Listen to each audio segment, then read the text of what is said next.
Welcome to In Pursuit of Truth. This is your host, Sir Patrick Mack. We got lots to talk about today. President Trump, finish that wall.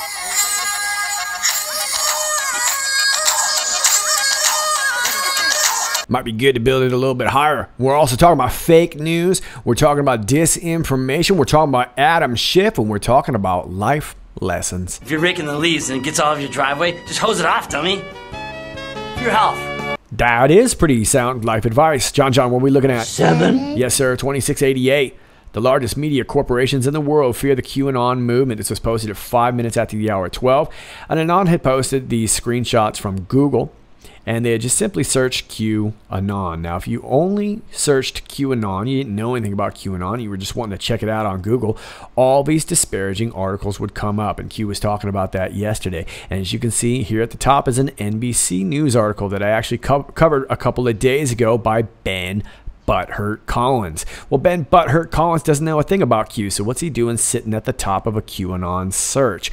Well, something must be funky about that, right? So you don't get any links to qmap.pub like we're on today, or any of these other links so that you can go check it out for yourself. You get articles of knuckleheads telling you what to think, in particular, knuckleheads that don't know anything about Q. And of course, they really do. They're just pushing lies. That's why I'm always going after Ben Butthurt Collins. But you can see all the way down here, this first page search is nothing but disparaging articles about QAnon. And of course, we expected that. The Anon says screenshot of QAnon past 30 days. Q says you attack those you fear the most. The sheer volume of attacks by the largest media corporations in the world should, using common sense and logic, indicate there is something more to the story. Yeah, look, hey, Q haters, it's all good if you want to hate on Q, but just pump out some fact, okay? But I think we can all agree that this right here is proof that somebody's afraid. Looks like NBC. NBC leads the way. Al Jazeera, the press, Washington Post. If Q was such a LARP, if it wasn't such a big deal, why is it that these major news conglomerates are going after him so hard? Why is it that they're showing up in the thread? Why wouldn't you just put qmap.pub up there in the search? I think we all know why, right? We know exactly why. There is something more to the story. Post 2689, 50 minutes after the hour of 12, only when the election harms the Democratic Party will they claim foreign interference. And we see this graphic here. We've seen this graphic before. Title says the map where illegal immigrants live perfectly overlaps the blue counties where Democrats vote. And you can see on the left side is where the highest percentage, estimated percentage, I should say, of undocumented immigrants. And then we can see the voting on the right side. We've seen these before. Then we get this link right here from the DOJ, justice.gov. And this was posted Tuesday, February 5th. Acting Attorney General and Secretary of Homeland Security submit joint report on impact of foreign interference on election and political campaign infrastructure in 2018 elections. Report concludes no material impact of foreign interference on election or political campaign infrastructure in 2018 elections. Acting Attorney General Matthew G. Whitaker and Secretary of Homeland Security Christian M. Nielsen yesterday submitted a joint report to President Donald J. Trump evaluating the impact of any foreign interference on election infrastructure or the infrastructure of political organizations, including campaigns and candidates in the 2018 midterm elections. The classified report was prepared pursuant to Section 1B of Executive Order 13848, imposing certain sanctions in the event of foreign influence in a United States election, which the president issued on September 12, 2018. And I just want to point this out down here, the findings. Although the specific conclusions within the joint report must remain classified, the departments have concluded there is no evidence to date that any identified activities of a foreign government or foreign agent had a material impact on the integrity or security of election infrastructure or political campaign infrastructure used in the 2018 midterm elections for the United States Congress. This findings was informed, by a report prepared by the Office of the Director of National Intelligence, ODNI, pursuant to the same executive order, and is consistent with what was indicated by the U.S. government after the 2018 elections. All right, that's interesting. So they're saying flat out there was no foreign interference that we were able to find in this last midterm elections. Wait a minute, Q, what about all those homegrown baddies? We read on. Only when the election harms the Democratic Party will they claim foreign interference. Of course, that's an easy thing to do. Just blame somebody far away. Keyword being foreign. What about domestic interference? Yeah, precisely. Man, when everyone's crying about Russia, we want to know what border states are on the take, right? Non-citizen votes by county, non-citizen promo by county, non-citizen organizations by county. Yeah, it's almost like there's an eerie similarity to undocumented immigrants and Democratic votes. You can see it right there. Targeted districts break down by non-citizen data. I'm assuming that's accumulation. Voter irregularities, internal. And then we have a little -2 laws enacted in battleground areas as tests for 2020. Voter roll screening, review of non-votes, Democrat, ballot population, track for sign, submit late for count, vote swing figures, plus rule of law, new standard of no-show vote. And I'm guessing that Supreme Court 2019 scope case. So what this is talking about is a couple of laws that were enacted. We're going to actually look at them in just a second and how they affect voter laws. Why do Democrats push for no voter ID in U.S. elections? Because they don't want to care about that. They want to be able to fudge the votes any way they can. They want dead bodies to vote for them. They want illegals to vote for them. They want anybody who can to go ahead and vote for them. It doesn't matter if they're legal or if they're alive or if they even exist. And that's kind of the whole point of all this right here and some of these laws that they enacted. Find the connection. Why do Democrats push for no voter ID in U.S. elections? Why do Democrats push for open borders? Well, like I said, as long as they can keep those borders open, it blurs the line as far as what they can count. And so they can push whatever agenda is really strong in the media. That's how they've always tried to do it. Find the connection. Sometimes a map helps. Yeah, sometimes a map does help. I'm not exactly sure which map. There's a lot of debate on which map we're talking about. Not really sure if we're just talking about this map in particular or the Q map themselves. What Supreme Court decision 6-3 ruled voter ID did not suppress votes or deterred minorities. And we're going to take you over to this Reuters link right here. From back in April 2008 off of Reuters, Supreme Court upholds photo ID voting law. The Supreme Court on Monday upheld a tough state law requiring voters to show photo identification, a decision critics say could keep some blacks, poor people, and other traditional Democratic supporters from voting in the November election. Resolving a partisan political battle, the country's high court voted 6-3 to reject a legal challenge by Democrats that Indiana's toughest in the nation voter identification law would deter minorities, the elderly, and others from casting ballots. The main opinion agreed with Republican supporters that the law was necessary to prevent voter fraud and safeguard public confidence in the integrity of elections. The Bush administration supported the law. And this is really the key part here, I think. The court handed down the ruling just 8 days before the crucial Indiana presidential primary election featuring Democratic candidates Barack Obama and Hillary Clinton. If elected in November, Obama would be the first black U.S. president, while Clinton would be the first female U.S. president.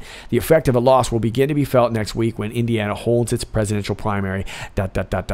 So you can see that this was going on back in 2008, and they tried to claim that this law was racist. Here, let's see. It says right here, denying a fundamental right, the right to vote, because a person is indigent, lacks a birth certificate, or has no access to a vehicle, goes against America's better values, Senator Patrick Leahy of Vermont said. Okay, well, to add on to that, I suppose if you can't get yourself a driver's license, and I don't know if it's been a while since I've been back in the continental United States. I don't know if they do like a kind of a national ID, some sort of basic ID that everybody can get if you are indeed legal. That would seem to me to be fair enough to require for some sort of vote. Maybe that could be some sort of thing that we could move closer together on. But the fact of the matter is, look, if you don't have something to claim that you're legal there, you're going to have a hard time voting. That's just the way it is. And this was a point of contention back in 2008. Q asks, what false narrative is pushed by Dems regarding voter ID law? Well, that it's racist, right? It wasn't racist 20 years ago, wasn't racist 30 years ago. It isn't racist now just because your butt got sore. Voter suppression of minority vote. Yeah, well, it looks like nowadays minorities are still going to be voting for Trump, so now they just got to go for illegals. When isn't ID required? Well, it's required a lot of times, right? It's required to get married. It's required to buy alcohol, to do a lot of things, to drive a car, all sorts of things you need an ID, right? Should an ID not be required at all for any reason, given the argument made by Dems? No, I would argue that voting is one of those things that you should take very, very seriously. You're deciding who is going to be leading your country. So it should at least have an ID. Does the argument a national voter ID law would suppress the minority vote suggest minorities are incapable of obtaining an ID? No, of course not. It's kind of like what I was saying, whether it's a state or national ID or something like that, or if it's just simply a national voter ID. And all it does is say, I'm allowed to vote in this country. I think that's fair enough. If you earn that card, then it doesn't really matter if you're a minority or not, right? It just means that you are a citizen. When is an ID required? Well, we just talked about that, right? Which minorities are they referring to? Illegal immigrants. That's who they're referring to, because we know that minorities can get some sort of card or some sort of legitimate statement saying that I am a citizen. And if a national voter ID is what they decide on doing, it seems to make sense. Everyone can get one as long as they're legal. Logical thinking. That sounds logical. If there's a previous Supreme Court decision on the matter, pre-POTUS justice confirmation, would a national voter ID law mandate using the Supreme Court ruling of 2008 plus common sense logic arguments as the legal foundation have merit? Yeah, I suppose so. Is every other country that has a voter ID law considered racist? I don't know. We don't really ever ask them. We don't seem to hear the war drums being banged about that, right? Then we get this article right here from the News and Observer from 2016. Fourth U.S. Circuit judges overturned North Carolina's voter ID law. No! God, please, no! Federal appellate judges on Friday struck down a 2013 law limiting voting options and requiring voters to show photo ID at the polls, declaring in an unsparing opinion that the restrictions target African Americans with almost surgical precision. The three-judge panel of the U.S. Fourth Circuit Court of Appeals found that the law was adopted with discriminatory intent, despite lawmakers' claims that the ID provision and other changes were designed to prevent voter fraud. The ruling, which could have implications for voting laws in other states and possibly for the outcome of close races in the swing state of North Carolina, sent the case back to U.S. District Judge Thomas Schrader, who in April issued a 485-page decision dismissing all claims in the legal challenge. Okay, so this was back in 2016, North Carolina, key swing state. And this is a good article. So there's some good stuff in here, but there's really one thing that I want to point out in particular. North Carolina Senate Leader Phil Berger, a Republican from Rockingham County, and State House Speaker Tim Moore, a Republican from Cleveland County, issued a joint statement questioning the motives of the three-judge panel: Judge Deanna Motz, a Bill Clinton appointee, Judge James Wynn Jr., a Barack Obama appointee, and Judge Henry Floyd, an Obama appointee to the Fourth Circuit bench, but a George W. Bush appointee to the U.S. District Bench. Q goes on to ask, will the DOJ support the push instead of file legal challenges as Aunt Loretta Lynch did in the past? Yeah, Aunt Loretta Lynch was a big fan of overturning that. She thought she was a big champion for minorities, saying that they couldn't get a vote, and this was all racist because you had to show an ID, and some people can't get an ID because, I don't know. If the Supreme Court ruled in 2008 that voter ID laws do not impact or harm or prevent minorities from voting, how could the U.S. Fourth Circuit Court rule opposite? Yeah, common sense tells you that anybody who's legal should be able to get one. And the Fourth Circuit Court was traditionally, a long time ago, rather conservative, and that's gotten to the left, and that's what this next article is going to talk about here. It's all about appointing judges. Is the Fourth Circuit Court considered left or liberal? And then this other article here is also for the News and Observer from July 2018. This court has gone to the left. Trump has a chance to move it to the right. President Donald Trump has spent his first 18 months in office restocking and reshaping courts all across the federal judiciary. He has made the chance now to make his mark on the Fourth U.S. Circuit Court of Appeals. Once considered one of the most conservative courts in the country, the Fourth Circuit was for years viewed as hostile to civil rights. It was stacked with judges approved by Senate Lions Jesse Helms of North Carolina and Strom Thurmond of South Carolina, right-wing warriors who wielded heavy influence in the selection and confirmation process. But over the past decade, because because of 6 appointees from President Barack Obama. The 15-member Fourth Circuit, which hears cases in North Carolina, South Carolina, Maryland, Virginia, and West Virginia, has moved decidedly to the left. It's become a favorable court for liberal causes and a thorn in the side of North Carolina's conservative legislature, in particular, striking down among other laws, the state's voter ID mandate and a requirement that doctors provide ultrasounds to patients who want to have an abortion prior to performing the procedure. Trump has had more judges confirmed to the federal appellate courts in his first 18 months than any other president, according to the Boston Globe, and now he has 3 vacancies to fill on the Richmond, Virginia-based court.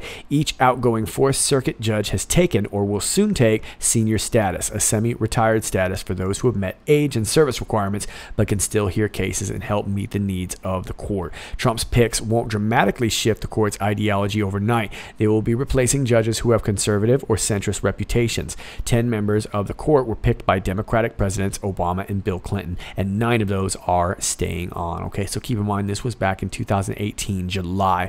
So that's where it seems to be moving, and this has been a battle for judgeships, and Q has talked about that before. Why do Democrats want power at all costs? One example above: logical thinking, hashtag facts matter. You are the news now. Post 2690, 50 minutes after the hour of 12. Q adds on to that post down here with this little graphic. We've seen this before. This is just a small list of things requiring ID but not considered racist. And you can see the laundry list of things here that you need to do, that you need to have an ID. Purchase alcohol, cigarettes, a bank account, food stamps, welfare, Medicaid. You get the idea. Showing ID to vote is considered racist. How stupid is that? That's just dumb. That is dumb. Post 2691, posted at 5 o'clock. Fake news designed to keep the fake narrative in play. Cover: if Adam Schiff had seen evidence of collusion and or POTUS Russia illegal activities, as he stated in the past many times across all Democratic armed media networks, why then is there a need to open new investigations? Yeah, that's a good question, right? We've had 2 years of Trump-Russia collusion investigation. That's what the whole thing was about, right? This was all about the Trump team and Russia, and finding some sort of collusion, which we found none. Now, some people have been arrested, some people have gone to jail, but none of this has led back to the POTUS. If anything, it's led back to Hillary Clinton.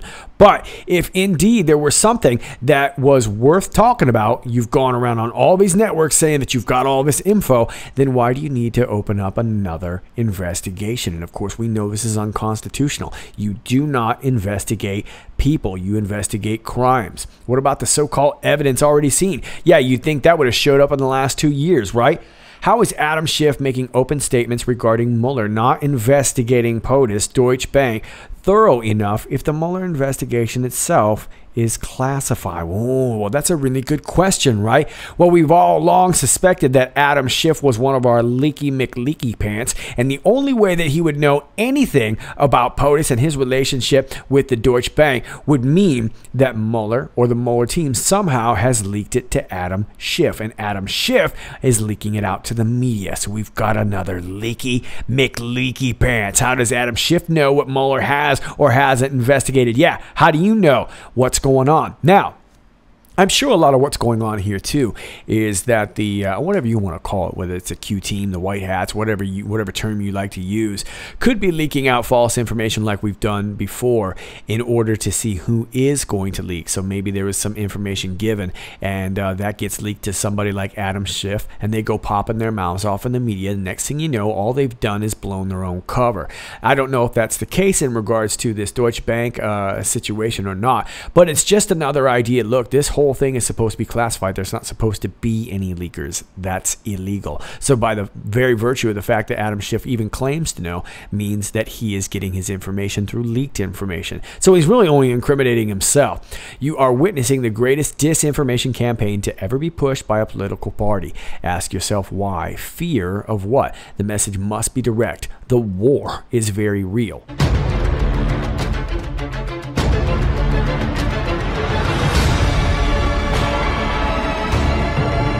Post 2692, 29 minutes after the hour of 5. Q takes us back to some older posts. This was post 1316 from back on May 4th. And this is talking about the DOJ, the FBI, how they all got cleaned out and who was who, what happened to them, those who retired, those who resigned, those who were forced out of business, and all that. And then here is figure 3.1, FBI chain of command for the mid-year investigation. And you can see there the little flow chart, if you will, amongst our FBI.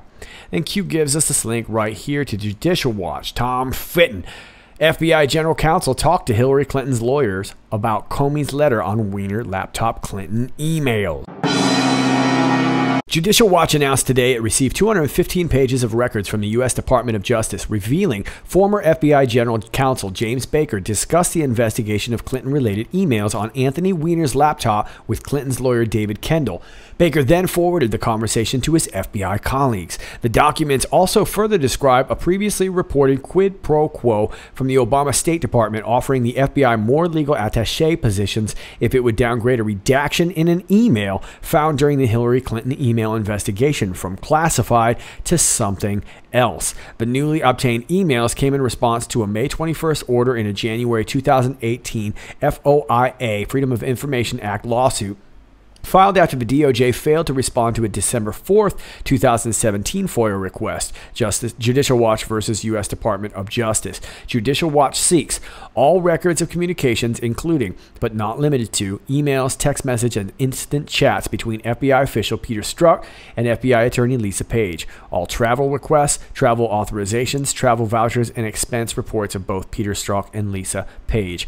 On October 28, 2016, the day that Comey sent a letter to Congress regarding the FBI's discovery that the Wiener laptop contained Clinton's emails, Hillary Clinton's personal lawyer David Kendall, within hours, emails Baker requesting a call ASAP about the Comey letter. Baker describes his follow-up call to senior FBI officials.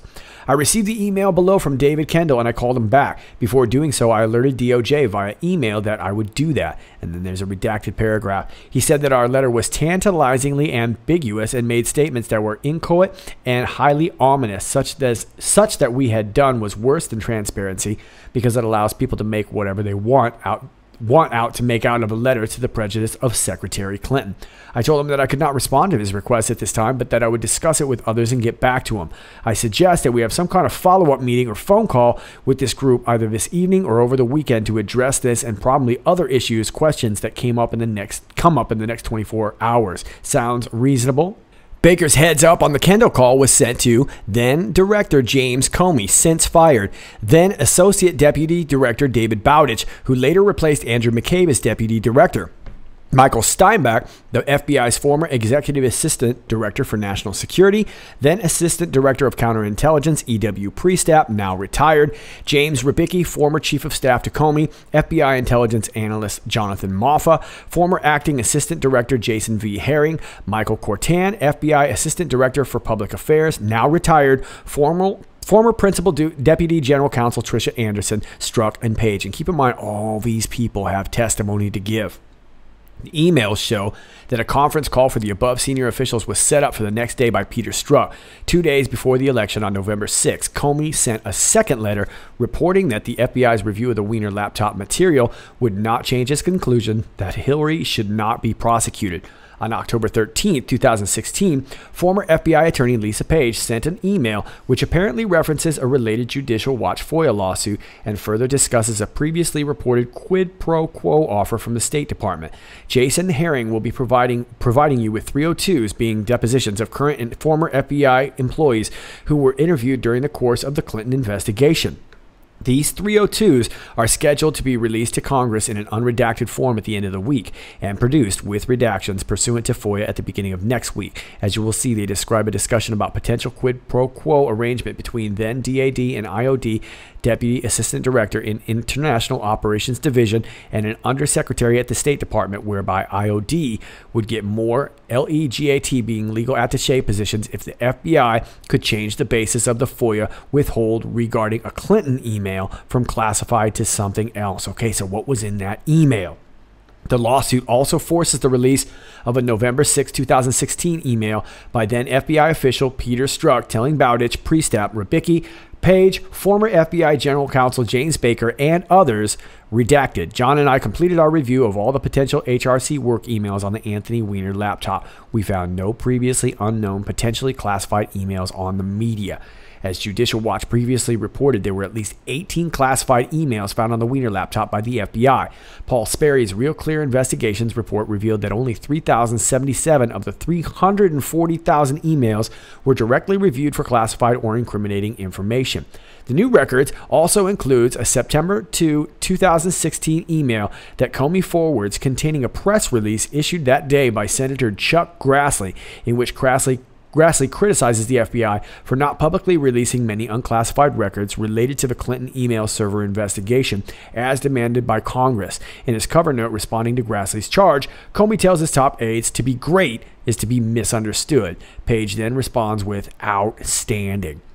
On October 23, 2016, Strzok forwarded to Page and others the Wall Street Journal article revealing that Andrew McCabe's wife had received $500,000 for her Democratic State Senate campaign. Page responded that the article shaded or omitted or mischaracterized facts in order to get out the story the reporter wanted to tell. She claimed that the Wall Street Journal story was just another depressing chapter in this whole post-investigation saga.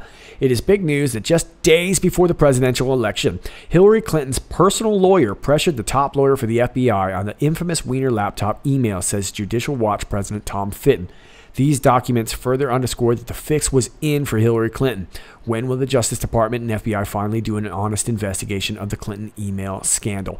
Last month, United States District Judge Roy C. Lambert ruled that discovery can begin in Hillary Clinton's email scandal. Obama administration senior State Department officials, lawyers, and Clinton aides will now be deposed under oath. Senior officials, including Susan Rice, Ben Rhodes, and FBI official E.W. Priestap, will now have to answer Judicial Watch's written questions under oath. The court rejected the DOJ and State Department's objection to Judicial Watch's court-ordered discovery plan. The court, in ordering the discovery plan last month, ruled that the Clinton email system was one of the gravest modern offenses to government transparency. I would agree with that.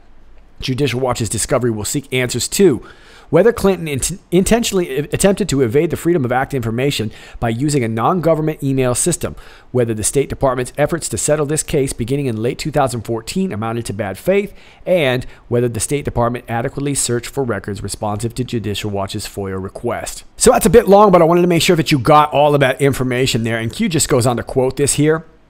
And these are all the people that got the heads up from James Baker. Now, we know that James Baker was giving testimony. We haven't seen it all, but it looks like now we have 215 more pages to go through. And I've said this before, the FISA D class is going to be serious of bacony, cheesy goodness. It's not going to be probably all one big dump, and that's what we're seeing here. But all these names should look really familiar because they're the same people that we got rid of. It's the chain of command here. And a lot of these people, like I said earlier, are giving some testimony. So we've yet to get all the information. Q says, does the list above look familiar? Yes, it does. Reread drops regarding FBI mid-year OIG and review graphics. Well, we've done that before, and it looks very, very familiar, doesn't it? Indeed. Let's move on to the next post. Post 2693, 44 minutes after the hour of 5. Q responds to Representative Adam Schiff's tweet with facts on the Russia hoax. Then we get this Twitter link right here to our boy, little Adam Schiff. Step 1. Hype an invented threat of an invasion of terrorists, murderers, and rapists. Step 2. Send troops to border to address the imaginary threat. Step 3. Justify the wall as necessary to protect troops sent to meet the non-existent threat. Step 4. Executive time. Well, Q's got something to say about that. Q says, let's actually use facts. Step 1. Hype an invented threat of POTUS working with the Russians' disinformation campaign. Step 2. Send FBI, DOJ, Congress, Senate, CIA, NSA, Intel, Five Eyes, etc. to address and investigate the imaginary threat.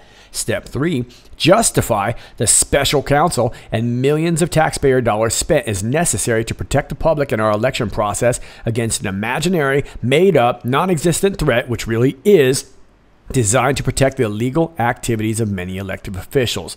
Step 4. Open new, fake, and false investigations as chairman of the House Intel Committee to retain disinformation campaign designed to keep liberal Democrat Americans on board to regain power and prevent prosecution. Executive time!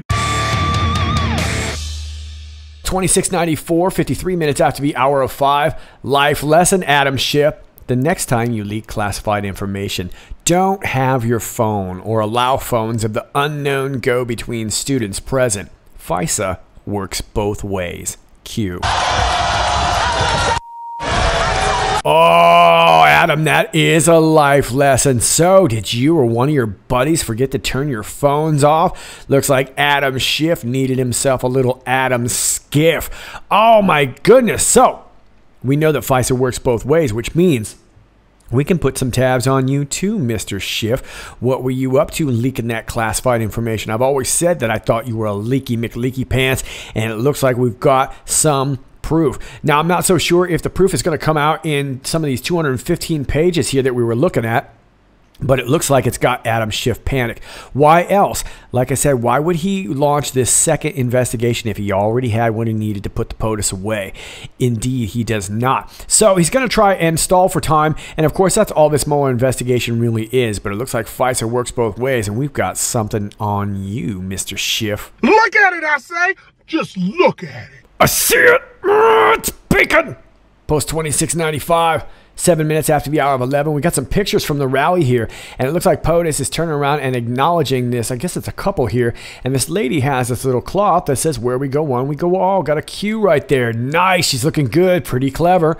And the Anon says, not a t-shirt. She laid a square cloth with the Q on it when POTUS came by. Perfect idea when they don't allow Q shirts in. Yeah, pretty bright, and look at the sweet spot she got. Now, I can't tell. Is that a Q? It looks like a Q shirt that this guy's wearing, so I'm not really sure what they were doing there, but I'm sure those of you guys who went could tell me what happened. But very cool. They got some screen time here. And then Q gives us this Twitter link right here. And this is to John Vineyard at JVineyard 2011, who puts a little video here for my Q Anon peeps. And I'm sorry, the video is really bad all the time on Twitter here. You can see the buffering there. But he acknowledges them there. He's like, yeah, you the man. Oh, it looks like a Punisher logo. Maybe that's what's going on there. Anyway, very, very cool. And congratulations, John Vineyard, to you for the Q shout out there. And Q says, POTUS, did they get the clip? Yes, Mr. President. POTUS asked, did they catch all the references? Yes, Mr. President. POTUS, show me. Thank you, Mr. John Vineyard. Thank you, Anons. Return publicly. Q. Well, this is very cool. QAnon claiming that it looks like it's time to come back out into the light and garner some of that spotlight that you so richly deserve. It looks like POTUS wanted to make sure that Mr. Vineyard and these people got the clip. Very, very cool. Q proof. It's getting harder and harder for some of you Q haters to disprove this sort of thing, isn't it? Now, in regards to all these references, there were quite a few references, and I saved the video. I'm actually going to put it in some quick burns. Don't you worry about that as soon as I get some time to do that. But I want to point one particular reference out to you. I want to thank Lisa Mae Crowley, who does great work over there on Twitter. She posted this. I'm not sure who the Anon who made this is, but before the speech, we got this Donald Trump Jr. speech, and he had referenced think for yourself, and this Anon had made a little collage here of all the different times that Q has asked us to think for ourselves. So maybe I'll post this over on Twitter for you. And of course, I have noticed the president mentioning a few times now, setting the stage. Is the stage set? So those were the references that I caught. If you caught any other ones, you can let me know down below, but I thought it was very cool. It was a great speech. Like I said, I'm going to probably put it in some quick burn videos, but there was lots to go through there. But it was definitely cool to see everybody pretty pumped up. It looked like there was a little bit of protesting going on, although I couldn't see it from the camera angle that I was looking at, but it looked like it was coming from behind the POTUS. So maybe we'll get some more information on that, and I'll cover that maybe in the next video if I get some time. And Q's most recent post 2696, 22 minutes after the hour of 11, responding to an Anon who says, here to the end, sir. Q responds, you will never be alone. We are united. Godspeed, Patriot. Where we go one, we go all. Q. Very cool. It's nice to see Q posting again. It's nice to see happy patriots getting all pumped up on some patriotism. Very cool stuff indeed. And it's also nice to see the deep state in a panic as we come closer to this February 15th date. Now, it remains to be seen whether we're going to shut down or not. It looks like they're going to try and do everything that they can, but I guess it's going to come down to the fact of whether or not Pelosi is going to give in on this wall or whatnot. But I have a feeling it's going to get more and more dramatic as we get closer and closer to that date. All right, kids, that's all I got for you today. As always, if you like this video, please click like, share, and subscribe. If you're new to my channel, welcome to you. Please keep in mind that from time to time, all those things will get unclicked and unnotified and unsubscribed from you from time to time. That's how social media works. Thanks to all of you who like and share my videos. I greatly appreciate it. All my links are down below. My Gab, my BitChute, my Real.video, which is now Brighteon.com. And I'm over at Twitter at IPOT1776. That's at IPOT1776. All those links are down below, as well as the link to my email. And if you'd like to support my channel, my Patreon link is down below. All those links are down below. All right, kids, this is Sir Patrick Mac. I will try my best to keep working on this. As if Q is posting, I'm just going to go ahead and let this take precedence. But if I can get some time off, I will continue on this LA story. But keep in mind that Q is going to come first at this point, especially when Q posts a lot of posts like this. So hope you enjoyed, and I'll see you next time. This is Sir Patrick Mac. Stay free.